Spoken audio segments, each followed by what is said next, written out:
ప్రియులారా, మన ప్రభు అయిన యేసు క్రీస్తు నామంలో మీకు శుభోదయం. ఆయనను గూర్చి అనుదిన ఆత్మీయ ఆహారం, జూలై 17 శుక్రవారం. నేటి మన ధ్యాన లేఖనం రాజులు మొదటి గ్రంథం 21వ అధ్యాయం 25వ వచనం. తన భార్య అయిన యెజెబెలు ప్రేరేపణ చేత యెహోవా దృష్టికి కీడు చేయ తన్ను తాను అమ్ముకొనిన అహాబు వంటి వాడు ఎవ్వడనూ లేడు. వ్యాఖ్యానాంశం యెజెబెలు. వ్యాఖ్యానం: బైబిల్ గ్రంథం దేవుని పట్ల భయభక్తులు గల వారి జీవితాలను ఎంత నిజాయితీగా వర్ణిస్తుందో, దేవుని తిరస్కరించిన వారి విషయం కూడా అంతే నిజాయితీగా వివరిస్తోంది.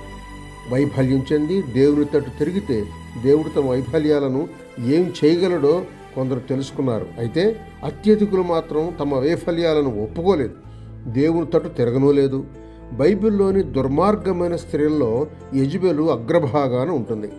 దేవుణ్ణి సంపూర్ణంగా తిరస్కరించిన వారికి ఉదాహరణగా యెజెబెలు పేరును బైబిల్లో వినియోగించడం గమనిస్తాం.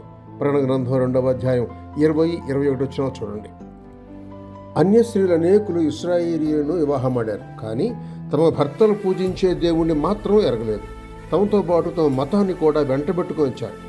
అయితే యెజెబెలులాగా ఇశ్రాయేలీయులంతా తమ దేవతలనే పూజించాలని కంకణం కట్టుకున్న వారు మరెవ్వరూ లేరు. ఏలియా ప్రవక్త దృష్టిలో ఆమె నెగ్గినట్టే కనిపించింది. ఇశ్రాయేలులో విశ్వాసం విడిచిపెట్టని 7,000 మంది ఇంకా ఉన్నారని దేవుడు చెప్పిన దాకా తాను ఒక్కడినే అనే నమ్మకంగా ఉన్నారని ఏలియా భావిస్తూ వచ్చాడు. ఇశ్రాయేలు ఉత్తర రాజ్య పతనానికి మూల కారణం విగ్రహారాధన. అది యెజెబెలు చేసిన పని. ఉత్తర రాజ్యాన్ని చెరకు పంపించడం ద్వారా దేవుడు వారి విగ్రహారాధనని శిక్షించాడు. యెజెబెలు చాలా శక్తిమంతురాలు. ఆమె తన భర్త అహాబును తన చెప్పు చేతలో ఉంచుకోవడమే కాక 850 మంది అన్య దేవతల పూజారులను పెంచి పోషించింది. చూడండి, మొదటి రాజుల గ్రంథం 18వ అధ్యాయం 19వ వచనం. ఆమె తన దేవతల విషయంలో ఎంతో నిబద్ధత కలిగి తాను అనుకున్నది సాధించి తీరేది.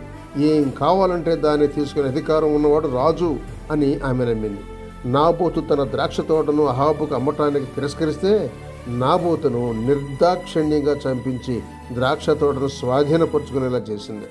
ఇశ్రాయేల్లో నిజదేవుని ఆరాధన నామరూపాలు లేకుండా తుడిచేయాలనే యెజెబెలు తుచ్చమైన తలంపు మూలంగా ఎన్నో అనర్థాలు ఎదురయ్యాయి. ఆమె చనిపోకముందు యుద్ధంలో తన భర్తను పోగొట్టుకుంది. యెహూ చేతిలో ఆమె కుమారుడు కూడా చనిపోయాడు. అతడు బలవంతంగా సింహాసనాన్ని ఆక్రమించుకున్నాడు.